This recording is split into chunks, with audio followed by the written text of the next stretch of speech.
আমরা তো খাবো আমরা মিলাদ করুম কিয়ামও করুম নবীর রাজিও করুম অন্তরের খাবার নবীরে সালাম দিয়া খামু আর পেটের খাওয়া মিষ্টি খাইয়া পেট ভরবো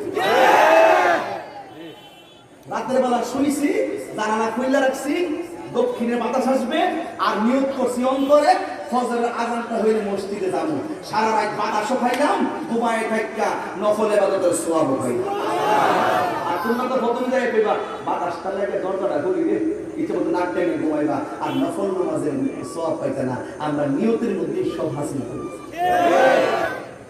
আমি মনে বেশি নকল করে দিয়েছি নাকি আচ্ছা ঠিক আছে আর বেশি লম্বা কথা অসুবিধা নেই কষ্ট দিতাম না কিন্তু মূল কথা বলে দেওয়া যাবো বাঘে কি হাসতেছে না কাঁদতেছে ও বন্ধুরে বাঘে চোখের পানি ফালাইয়া কান্দে নমরুদ্দার তো ইমানের নূর নাই কথা বলেন ঠিক কিনা নমরুদ্দার ইমানের পাওয়ার নাই নমরুদ্দার মনে বাঘের মনে করে ক্ষুধা লাগছে বেশি এই লাগে কাঁদতেছে কিন্তু বাঘে যে কেন কান্দে নমরুদ্দা বুঝবো একটু পরে নমরুদ্দা তাকায় দেখে ইব্রাহিম নবী যে মাটির মধ্যে চেষ্টা দিল ওই চেষ্টা দেওয়ার কারণে ওই বাঘের কপালের মধ্যে বালু ওই ইব্রাহিম নবীর কপালের মধ্যে বালু গলায় গেছিল নমরুদ্দা কই আমি তাকে দেখলাম ইব্রাহিম নবীর কপালের বালুগুলো বাঘের জিহ্বা দিয়া চাটিয়া চাটিয়া খাইতে খাইতে খোদা নিবারণ করতেছে আর যদি আর রাসূলুল্লাহ বলেন না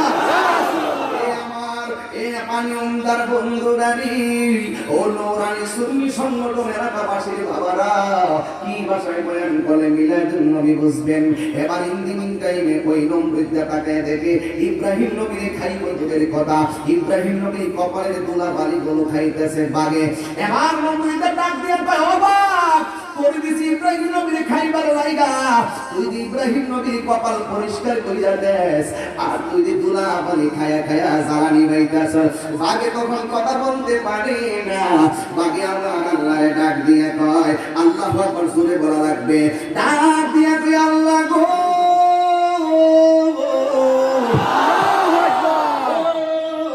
আমার আল্লাহ আমার জবান করে কইলা দাও আমি ওই নমরুদ্দারে আমার মনের খবর দেখাইয়া দেই কেন আমি ইব্রাহিম নবীর খাইতে পারি নাই কেন আমি ইব্রাহিম নবীর দোলা বালিগুলা জিহ্বা দিয়া চাটিয়া চাটিয়া পরিষ্কার করে দিতেছি এবার বাঘের জবান খুইলা গেল বাঘে ডাক দিয়া কর ও নমরুদ আমি দুইবার তিনবার খাওয়ার জন্য রেডি হইলাম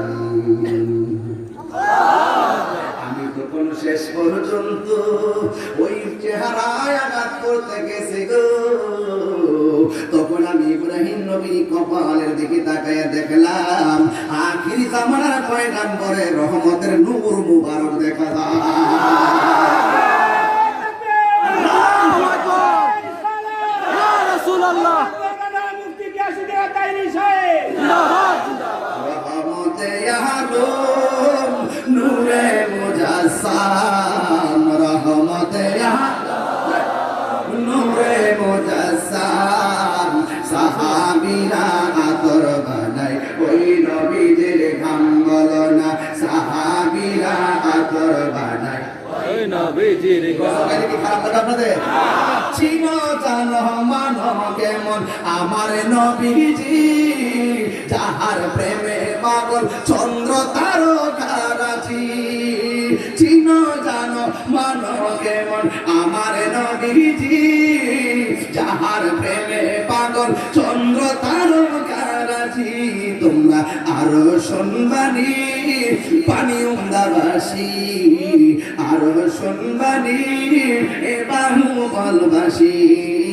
জান্নাতের রুমে রুমে লেখা নবীর নাম জান্নাতের রুমে রুমে লেখা নবীর নাম রহমতে আলম নূরে মুজাসসাম রহমতে আলম নূরে মুজাসসাম সাহাবীরা আতর বানায় ওই নবীজির ঘাম বলো না সাহাবীরা আতর বানায় ওই নবীজির ঘাম হুজুর জানবে হুজুর চিনবে আমার সৈয়দ শাহরিয়াজ ভাই চিনবেন উস্তুনে হান্নানা এটা খেজুর গাছের নাম যাকে খুতবা দিতেন রাসূল আকরাম। ঠিক কি না বলো? উস্তনে হান্নানা একটা খেজুর গাছের নাম, যাকে ধরে খুতবা দিতেন রাসূল আকরাম। এই গাছটা নবীর বিরহে কাঁদিতে রহে, নবীর বিরহে কাঁদিতে রহে। হতবাক হইল যত সাহাবায়ে কেরাম, বলো না হতবাক হইল যত সাহাবায়ে কেরাম। রহমতে আলম নূরে মুজাসসাম, বলো রহমতে আলম নূরে মুজাসসাম। সাহাবীরা আতর বানায় ওই নবীজির গাম, মনে হয় কষ্ট হইতাছে। মাঝে মাঝে নবীর শান গাইলে ঈমান বাড়ে কি বাড়ে না? এই পাগে আমার নবী ছিলে, তার মানে হলো নবীর নূর দেখে পাগের মধ্যে আনন্দ লাগছে, মানে ঈদে মিলাদুন নবী শুরু হয়ে গেছে। আল্লাহু আকবার, আল্লাহু আকবার। নবীর আগমন শুভেচ্ছার স্বাগতম, ঈদুন নবীর আগমন শুভেচ্ছার স্বাগতম, জিন্দা নবীর আগমন শুভেচ্ছার স্বাগতম, পবিত্র ঈদে মিলাদুন নবী জিন্দাবাদ জিন্দাবাদ। শুধুমাত্র তাই নয়, মা আমেনা বলেন আমার স্বামীর জন্য সৎ পাগল।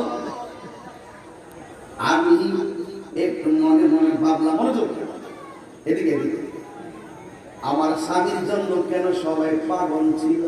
রাতের বেলা স্বামীর নয়ন বইরা দেখবো, ঘরের দিকে ঢুকছে অন্ধকার, কিন্তু অন্ধকার নাই আলো।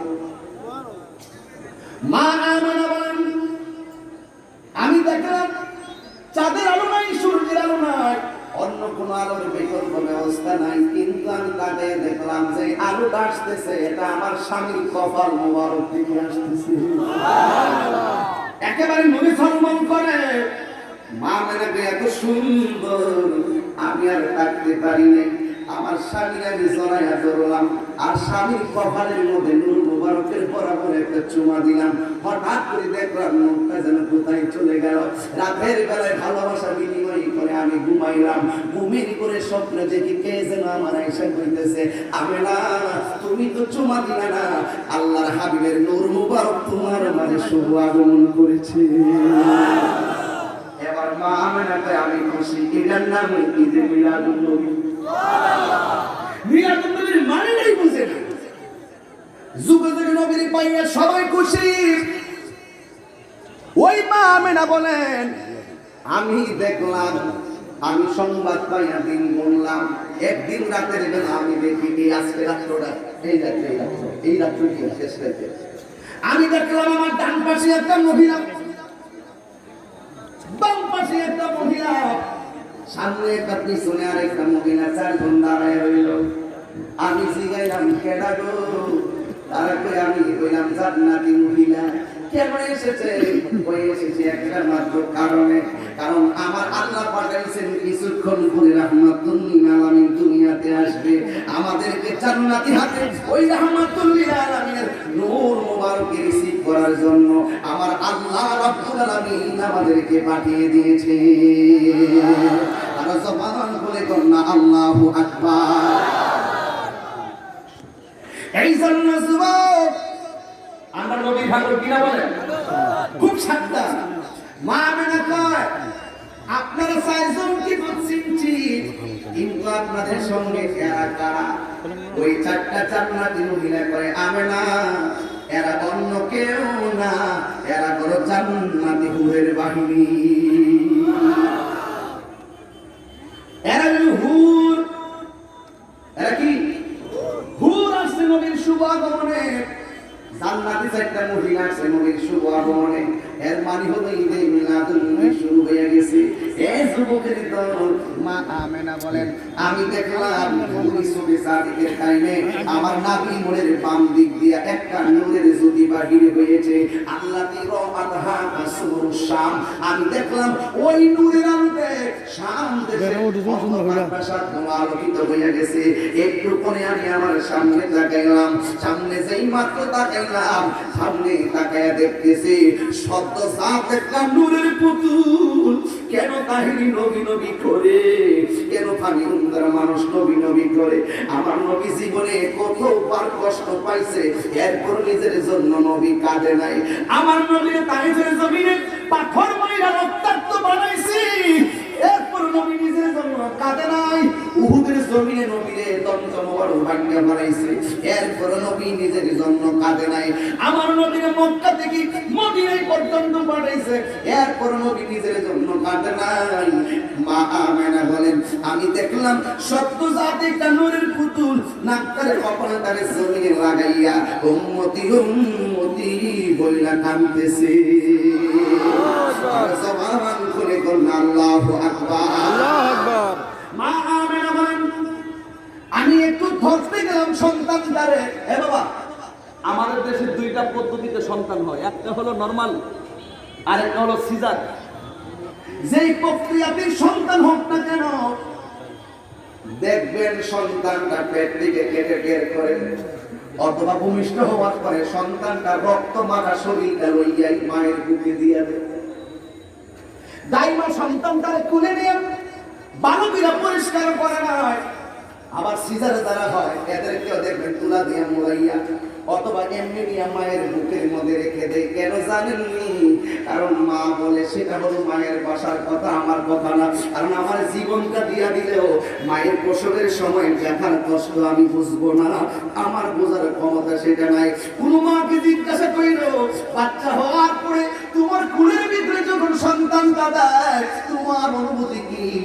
এবার মা ডাক দিয়া বলবে, খোদার কসম করে বলি হাজার হাজার পাহাড় পরিমাণ কষ্ট আমার সন্তানটার বুকের মধ্যে নিয়ে আমি সেকেন্ডের ভিতরে এই প্রসব বেদনা আমি ভুলে যাই। আর জবান করে আল্লাহু আকবার। এই জন্য যিনি রহমাতুল লিল আলামিনের মা, তিনি সন্তানটারে ধরার জন্য গেলেন। জান্নাতি মহিলাগুলো ডাক দিয়ে বলেন, মা এই মুহূর্তে দুনিয়ার হাতে সন্তানটাকে ধরা যাবে না। এবার মা আমেনা বলেন, যেহেতু আমার সন্তান আমার মাঝে আশা কুদরতি, আবার দুনিয়াতে আসা কুদরতি। দুনিয়ার সন্তান যেমনি আসে আমার সন্তান এমনিতে আসে না, যেমনি পেটে যায় আমার সন্তান এমনি যায় না। ও পৃথিবীর মানুষ, আমি যখন দেখলাম আমার সন্তানটা উপরে নিয়ে গেল, হঠাৎ করে দেখলাম আমার সন্তানটা আবার আমার দুনিয়ার মধ্যে ফিরাইয়া দিল। খোদার কসম করে বলি আমার সন্তানটার গায়ের ভিতরে দেখলাম জান্নাতি জামা দেখা যায়। আর জবান করে কোন আল্লাহু আকবার। শুধুমাত্র তাই না, জান্নাতি জামাই শুধু দেখা যায় না। মা আমেনা বলেন, আমি দেখলাম আমার সন্তানের ওই চোখের গোড়ার ভিতরে অনেকগুলো সুরমা লাগানো আমার সন্তান। তার মানে প্রমাণ হয়ে গেল আমার নবী কাহারও মতো না। কথা বলেন ঠিক কিনা? আমার নবী দুনিয়াতে আসছে খতনা অবস্থায়, আমার নবীর লজ্জাস্থান কেউ দেখে নাই। এটার নামই হলো রাহমাতুল লিল আলামিন, যার জিম্মাদারি তো আমার আল্লাহ স্পেশাল নিয়ে গিয়েছেন। কথা বলেন ঠিক কিনা? এই জন্য এই নবী যখন দুনিয়াতে আসছে, কাবা ঘরটা হেলান দিয়ে গেছে, গাছগুলা নবীর দিকে ঝুঁকে গেছে। নবী যখন রাস্তা দিয়ে যায় আকাশের মেঘমালা নবীর ছায়া দেয়, আর নবী যখন রাস্তা দিয়ে যায় তখন দেখবেন পাথরের কড়ার মধ্যে কদম মোবারক করলে ওই পাথরটা তুলার চাই। তাই বলে এই বাসা বসো। আমার নবী যখন পাথরের মধ্যে কদম মোবারক রাখতেন, ওই পাথরটা তোলার মতো নরম হয়ে যেত। আমার নবীজি দেখেন নবীর শান, মুসা নবী তোর পাহাড়ে জুতা নিয়ে উঠতে চাই, আল্লাহ ডাক দিয়ে বলে মুসা জুতা নিয়ে উঠা যাবে না। আর আমার নবী আর সাজিনের মধ্যে যায় জুতা মোবারক খুলতে চাই, আমার আল্লাহ বলে বন্ধু জুতা মোবারক খোলা যাবে না। আর আল্লাহু আকবার। এমন সম্মান, এমন ইজ্জতওয়ালা নবী, যেই নবীর উপরে ধর্ম হলো এর কিতাব হলো আল কোরআন, যেই নবীর উসিলায় ধর্ম পাইলাম ইসলাম। ইসলাম আমাদেরকে শিক্ষা দেন কি জানেন? ইসলাম শিক্ষা দেয় মন্দির ভেঙে মসজিদ করা যাবে না, ঠিক কিনা বলেন? ইসলাম আমাদেরকে সাম্প্রদায়িক সম্প্রীতি শিক্ষা দেয়। হিন্দু খ্রিস্টান বৌদ্ধ নাসারা একই ঘাটের পানি খায়, একই বাজারে বাজার করে, কেউ কাউকে আঘাত করার দুরুস্ত নাই, কেউ কাউকে চাপিয়ে দেওয়া দুরুস্ত নাই, কাউকে জোর করে ধর্মান্তরিত করার দুরুস্ত নাই। লাড়ি করাহবিদ্দিন, ধর্মের মধ্যে কোনো জোর জবরদস্তি নাই। কিন্তু দুঃখজনক হলো সত্য, যেখানে আমার নবী নারীদেরকে মর্যাদা আসন দিয়েছেন, যেখানে আমার নবী সব ধর্মের মানুষগুলোকে সম অধিকার, এমন ভাবে মানবিক অধিকার প্রতিষ্ঠা করে দিয়েছেন। আজকে যদি ফ্রান্সের দিকে তাকায়, ওই ফ্রান্সের ভিতরে আমার নবীর ব্যঙ্গচিত্র করে তারা কার্টুন বানাইয়া প্রদর্শন করেছে। এটা আমরা মুসলমান যারা, এরা কোনোদিন বরদাস্ত করতে পারি না। কথা বলেন ঠিক কিনা? দুই হাত তুলে বলে ঠিক কিনা বলে। আল্লাহু আকবার, নারায়ে রিসালাত, ইয়া রাসূলুল্লাহ। নবী ওলি দুশমনেরা হুশিয়ার সাবধান, নবী ওলি দুশমনেরা হুশিয়ার সাবধান, নারায়ে তাকবীর, আল্লাহু আকবার। এই জন্য আজকে একটা গজল লিখছি, রাসূলের অপমানে যদি কাঁদে না তোর মন, মুসলিম নয় মুনাফিক তুই রাসূলের দুশমন। এই আওয়াজে মানি না, হাত তুলে বলো ঠিক কিনা? গাড়িতে বসে লিখছি, একটা করে লিখছি। এই ফ্রান্সের কথা মনে হয় যেন উল্লে যাইয়া ওর ডাল পাতার দুটা বাড়ি মারি। রাসূলের অপমানে যদি কাঁদে না তোর মন, মুসলিম নয় মুনাফিক তুই রাসূলের দুশমন। হাত তুলে বলো ঠিক কিনা? রাসূলের অপমানে যদি কাঁদে না তোর মন, মুসলিম নয় মুনাফিক তুই রাসূলের দুশমন। ফ্রান্সের সব পণ্য কেনা বন্ধ করতে হবে, দূতাবাস নামের সেই প্রহসন উপড়ে ফেলতে হবে। ফ্রান্সের সব পণ্য কেনা বন্ধ করতে হবে, দূতাবাস নামের সেই প্রহসন উপরে ফেলতে হবে। কারণ আমরা নবীজি সৃষ্টিকুলের মূল, আমরা নবীজি, আমার নবীজি সৃষ্টিকুলের মূল। যার প্রেমেতে জীবন দেব, দেব না ঈমান, ঠিক কিনা? রাসূলের অপমানে যদি কাঁদে না তোর মন, মুসলিম নয় মুনাফিক তুই রাসূলের দুশমন, ঠিক কিনা বলেন? রাসূলের প্রেমে যদি কাঁদে না তোর মন, মুসলিম নয় মুনাফিক তুই রাসূলের দুশমন। কথা বলেন ঠিক কিনা? তাকবীর কণ্ঠে বলতে চাই, ফ্রান্সের প্রধানমন্ত্রী দুই গালে জুতা মারো তারে তারে। সাবধান বলে দিলাম, আমার নবী আমাদের জান, আমার নবী আমাদের ঈমান, আমাদের নবী আমাদের মন। সেই নবীর আকাশচুম্বী ইজ্জতের উপরে ব্যঙ্গচিত্র যারা করেছে, হে মুসলমান, ঐক্যবদ্ধভাবে আল্লাহকে ডাক দিয়া পড়ে ফেলো। আল্লাহ নবীর বিরুদ্ধে যারা বিসত্তার করবে, এদেরকে তুমি ধ্বংস করে দাও, ধ্বংস করে দাও, ধ্বংস করে দাও।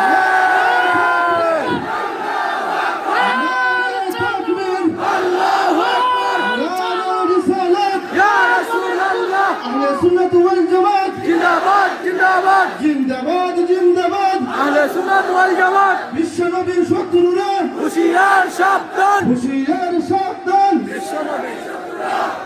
আল্লাহু আকবার বল। বলবেন নূর নবীর শত্রুরা। কি বলবেন? নূর নবীর শত্রুরা।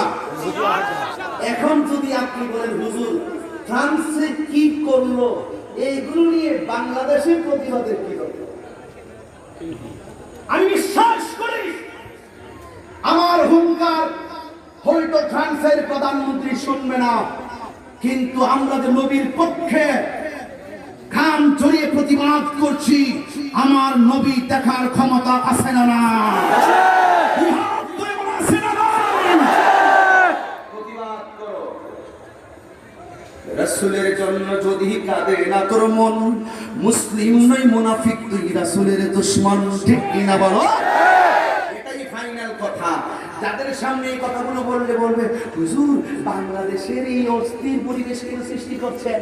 নো, 95% মুসলমানদের দেশে আমার হার্ট, আমার সুইট হার্ট, আমার হৃদয়, আমার জীবনকে কটূক্তি করে কথা বলবে, আমি পৃথিবীর সব ছেড়ে দিতে পারি, কিন্তু রাহমাতুল লিল আলামিনকে আমি ছাড়তে পারবো না।